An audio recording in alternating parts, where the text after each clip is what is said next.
manager's amendment, which can rewrite the whole bill. That's essentially what happened on the Patriot Act. They had been debating, it had been in committee, but it was rewritten the night before it came to the floor. So this is, I mean, I know why you're shocked, and I know why everybody should be shocked, but we shouldn't all be that surprised. Of course, I'm not, because I've seen it happen for so many years and have been fighting it. It's just sort of exasperating that we can't expose this to the public, and the American people would say no more of this. And if they knew exactly what's going on around here, I think a lot of incumbents would lose their seats. Exasperating, and I was ranting and raving about it this morning. I know it happens all the time, and I don't want to get too deep into philosophy, but the concept of, you know, if you ran a business, if anybody ran a business and an employee of the business committed the business to some fantastic expenditure on the basis of a 1,000-page document, and the employee didn't read the document, and the employee wouldn't let the employer see the document, well, the employer should fire the employee. That is almost literally what happened in the House of Representatives yesterday. You guys work for us. You didn't have a chance to read it. The American public couldn't see it. I don't even know if the ink was dry by the time they took a vote, and yet the House passes it. Never mind that it does the unthinkable, which is to raise taxes in a recession, but the manner in which it happened is so antithetical to the government that Jefferson and Madison thought they were giving us. It's just mind-boggling that this can happen over and over again, and the same people who do it keep getting returned to Congress. Right. Nobody ever gets fired, no matter how bad the problems get. Nobody seems to be responsible, nor do they get fired. Now, the one way I've been able to generally stay out of trouble on voting for these bills is I have a very strict rule. You know, if a bill comes to the floor and I haven't had adequate time to look at it, it looks terrible, I mean, it is just an automatic no. They cannot make me vote for something like that. Most of the time you can get a hint. Obviously, the bill, you know, even with a few minutes, you can figure out this is just bad news. But to really study it, no, it's generally not available to us. Just switching gears before I let you go, is there any buzz on Judge Sotomayor? I mean, did she adequately stick to the party line, sufficient to get the number of votes that she needs in the Senate to get confirmed? Should any of us be surprised that a liberal Democrat in the White House would produce a liberal Democrat on the Supreme Court? No, I don't think anybody should be surprised, and it looks like she'll go through rather easily. The only thing that we can do, and I don't know whether there's much hope for this, is sometimes liberal appointments by Democrats turn out to be a little bit better than we expect, and sometimes conservative appointments by Republicans turn out to be a lot worse than we expected. So let's hope for the best, but I think she'll be a member of the court. Congressman Ron Paul, thanks very much. Thanks for opening the show with us yet again. We'll see you next Wednesday. Thank you. Thank you. Joining me now is G. Edward Griffin, the film producer, the political lecturer, and the author of Creature from Jekyll Island. Ed Griffin, welcome to Freedom Watch. Well, thank you. It's a pleasure to be here. Thank you. And, of course, I wish you were actually here in body rather than in spirit and in voice, but it's good of you to join us. What is, I think I know what it is, and many folks watching and listening and logging on do, but for the sake of those who don't, what is the Creature from Jekyll Island? Well, that's the title of my book, but the reason I use that title is because the Federal Reserve System was created on Jekyll Island off the coast of Georgia back in 1910 at a highly secret meeting there where they denied that the meeting ever took place for a long time. They wouldn't tell anybody who was there, what they were doing. And when I discovered that the Federal Reserve was created under those conditions of secrecy and denial, it aroused my curiosity, and that's kind of what triggered me into the research project.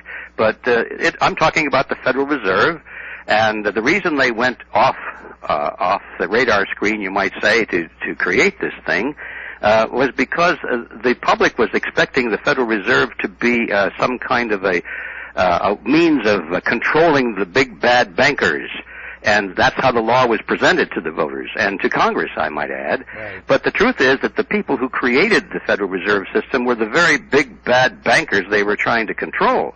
And that's the reason they had to hide everything and why they went to Jekyll Island to do that. Those big bad bankers, of course, still have control today. It's a very, very unusual governmental entity. I have, in condemning its secrecy, said that the job of the CIA is to steal secrets and to keep secrets. Yet we know more about the CIA than we do about the Federal Reserve.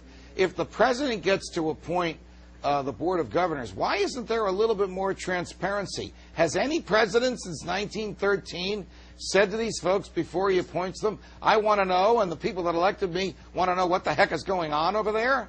No, they haven't. And the reason they haven't is because they're totally intimidated by the financial and political power that's held in these this conglomerate of banks. It's really become the other way around. We used to think that the Federal Reserve was to be controlled by Congress, and now we find with the passage of years that it's the other way around, that Congress is controlled by the Federal Reserve. And you can see that playing out in the halls of Congress in the last few months, where the Federal Reserve says we ought to do this, or we want to do that, or we're going to do this, and Congress just buckles right down and says, yes, sir, and here's my vote.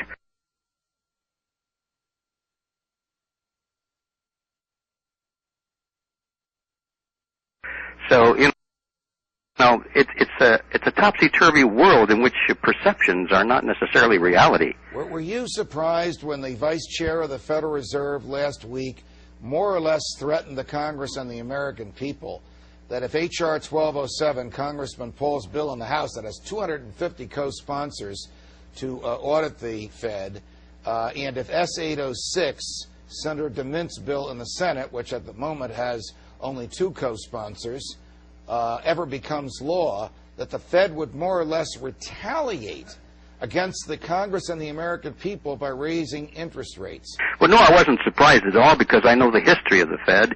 See, the Federal Reserve System is generally called a central bank. And what a lot of people don't realize is that it's not the first one in this country. We've had 3 of them before that. Right. All 3 of the others were abolished eventually by Congress. But the last one was called the Second Bank of the United States. And when it was attacked by President Jackson and Congress, they deliberately, this is back in 1834, Nicholas Biddle, who was the head of the central bank, set about to cause as much havoc in the economy as possible and then blame it on Jackson's anti-bank policies. Right. You know, these guys are absolutely ruthless. They'll do anything to perpetuate their power. I love the Andrew, without getting too historical, it's a great one-liner and I have to recount it. I love the President Andrew Jackson, Chief Justice John Marshall. I mean, this is the end of Chief Justice Marshall's term. He's been Chief Justice for nearly 35 years at this point. When he finds the Second Bank of the United States constitutional, this is over Jackson's objection, he basically said, John Marshall has made his opinion, let him go and enforce it. There's no way I'm going to put any dollars into that bank. And of course that bank eventually went out of business, and it would be another 80 years or so before the Fed would come into existence. What do you think we would find?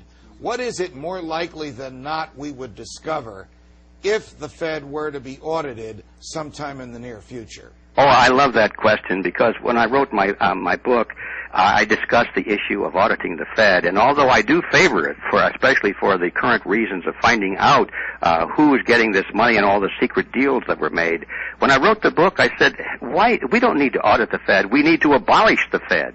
And I predicted that if we ever got serious about an audit, it would be dragged on and on and on, and the American public would get the false impression that something was really being done to solve the problem, when in reality the investigating committee and the auditors would be handpicked and would be designed to give a whitewash to the Fed and all of those sorts of things. I said, let's get on with it. Let's abolish the Fed.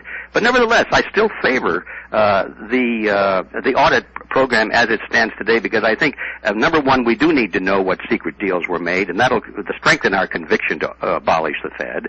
And then, secondly, I think it's a means of helping the average American realize that there's something going on there that's not being made public, and so it's raising the awareness of the voters. Is it more likely than not that the Fed is actually conducting its own foreign policy by shoring up foreign governments, perhaps even governments with which the U.S. does not have friendly relations, or with which the U.S. has no relations? Well, I think that's definitely true. We must realize that these people are not just financiers. They're not just international financiers, but they have great political influence and political agendas as well. you find these same individuals and the organizations which they represent interlocked with the State Department and our foreign affairs